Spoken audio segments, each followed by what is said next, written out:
Welcome to NCN news. నా పేరు చందన. ముందుగా హెడ్లైన్స్. ఆరోగ్యం పట్ల అశ్రద్ధ చేస్తే అనారోగ్యమైన సమాజానికి బీజం పడుతుంది. మంత్రి వేణుగోపాలకృష్ణ.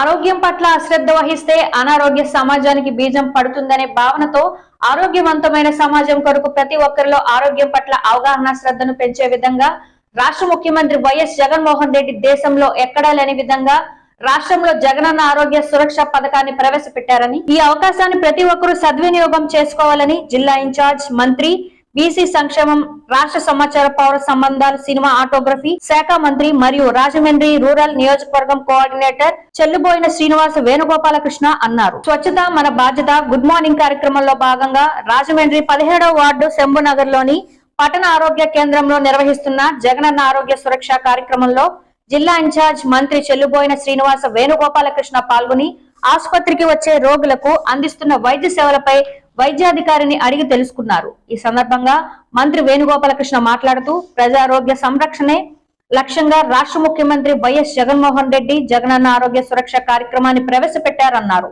ఈ కార్యక్రమంలో municipal SC Pandurangarao, health officer A Vinutna, PHC doctor M Manachand, municipal అధికారులు, సిబ్బంది, నాయకులు తదితరులు పాల్గొన్నారు.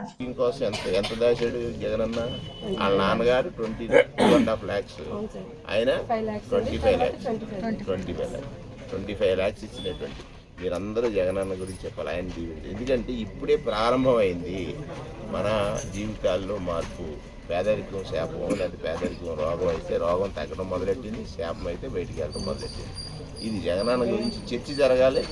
జగనన్న మాత్రమే చేయగలిగాడు.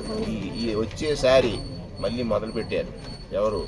బానిసలుగా చూసేటువంటి భావజాలం కలిగిన పెత్తందారులు, ఒక పత్రికలు, టీవీలు, రాజకీయ నాయకులు 14 ఏళ్ళు అవకాశం ఇస్తే ఇలాంటి ఒక్క ఆలోచన కూడా చేయనటువంటి ఆరోగ్యశ్రీ తేలేదు, 108 తేలేదు. ఆరోగ్యశ్రీనేమో 50% చేశాడు, ఆ మందులు ఇవ్వలేదు. ఇంత కేర్ తీసుకున్న నాయకుని రోజు విమర్శించేవాడిని మీరు విమర్శించాలి. నేను విమర్శిస్తే రాజకీయ నాయకుడిని, నువ్వు విమర్శిస్తే నిజమైనటువంటి పౌరురాలు.